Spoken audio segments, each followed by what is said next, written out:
వందే మాతరం గీతంపై ప్రధాని నరేంద్ర మోదీ ఇటీవల చేసిన వ్యాఖ్యలు వివాదంగా మారాయి. వందే మాతరం గీతంలో కొన్ని పంక్తులు 1937 నాటి కాంగ్రెస్ వర్కింగ్ కమిటీ తొలగించిందన్న ప్రధాని ఆరోపణలు కాంగ్రెస్ నేత జైరాం రమేష్ ఖండించారు. ఎన్నికల్లో గెలుపు కోసం అవాస్తవాలు ప్రచారం చేస్తున్నారని ప్రధాని మోదీపై మండిపడ్డారు. దీనికి సంబంధించి దేశ ప్రజలకు మోదీ క్షమాపణ చెప్పాలని జైరాం రమేష్ డిమాండ్ చేశారు.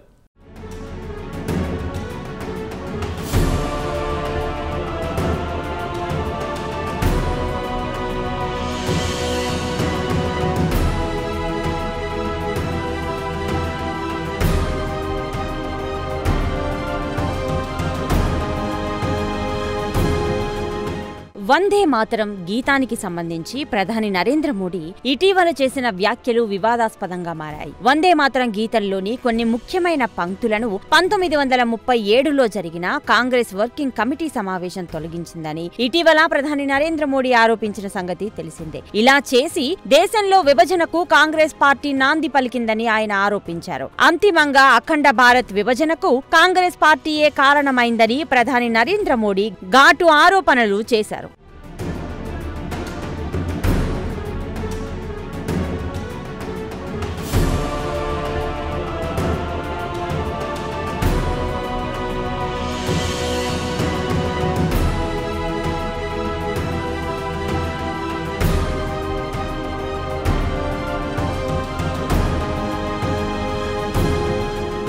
కాగా ప్రధాని నరేంద్ర మోడీ చేసిన ఈ ఆరోపణలను కాంగ్రెస్ సీనియర్ నేత కేంద్ర మాజీ మంత్రి జైరాం రమేష్ ఖండించారు. వాస్తవాలను మరుగున పరిచి వందే మాతరం గీతంపై ప్రధాని నరేంద్ర మోడీ మాట్లాడారని ఆయన మండిపడ్డారు. ఈ సందర్భంగా తన వాదన బలపరచడానికి కొన్ని వివరాలు చెప్పారు జైరాం రమేష్. కోల్కతాలో 1937లో జరిగిన కాంగ్రెస్ వర్కింగ్ కమిటీ సమావేశానికి హాజరైన వారిలో మహాత్మా గాంధీ, పండిట్ జవహర్ లాల్ నెహ్రూ, సర్దార్ వల్లభాయ్ పటేల్, నేతాజీ సుభాష్ చంద్రబోస్, మౌలానా అబ్దుల్ కలాం ఆజాద్, సరోజినీ నాయుడు, జేబీ కృపలాని, రాజేంద్ర ప్రసాద్, జామ్నాలాల్ బజాజ్, నరేంద్ర దేవ్ తో పాటు మరికొందరు ఉన్నారన్నారు. కాగా 1937 నాటి కాంగ్రెస్ వర్కింగ్ కమిటీ రికార్డులను పరిశీలిస్తే ఎక్కడా వందే మాతర గీతంలోని కొన్ని పంక్తులను తొలగించాలన్న డిమాండ్ లేదా ఆ ప్రస్తావన కనపడలేదని జైరాం రమేష్ వెల్లడించారు.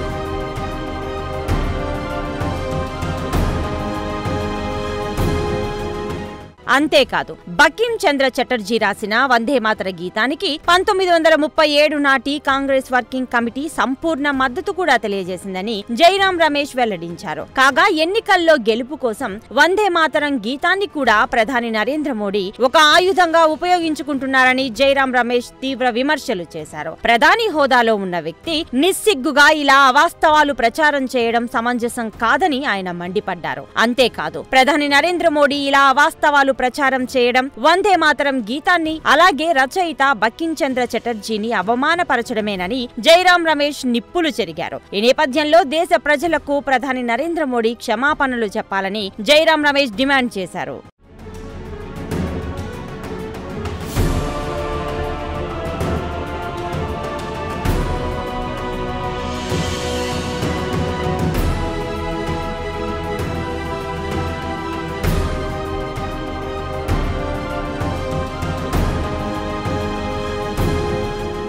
కాగా వర్తమాన అంశాలను ఆధారంగా చేసుకుని ప్రధాని నరేంద్ర మోడీ ఎన్నికల యుద్ధం చేయాలని ఆయన సలహా ఇచ్చారు. గత 10 సంవత్సరాల పాలనలో దేశంలో అభివృద్ధి మందగించిందని జైరాం రమేష్ విమర్శించారు. ప్రధాని నరేంద్ర మోడీ నాయకత్వంలోని కేంద్ర ప్రభుత్వం అనుసరిస్తున్న విధానాల కారణంగా సమాజంలో ఆర్థిక అసమానతలు పెరిగాయని జైరాం రమేష్ ఆరోపించారు. అంతేకాదు, కేంద్ర ప్రభుత్వ విదేశాంగ విధానంలోని ఢొల్లాతనం అందరికీ తెలిసిందేనన్నారు. దేశాన్ని ఆర్థికంగా అభివృద్ధి చేయడానికి నరేంద్ర మోడీ సర్కార్ చేసింది ఏమీ లేదని జైరాం రమేష్ మండిపడ్డారు. కేవలం తొలి ప్రధాని పండిట్ జవహర్ లాల్ నెహ్రూ ఆర్థిక విధానాలను విమర్శించడమే ఎన్డీఏ కూటమి సర్కార్ పనిగా పెట్టుకుందని ఆయన విమర్శించారు.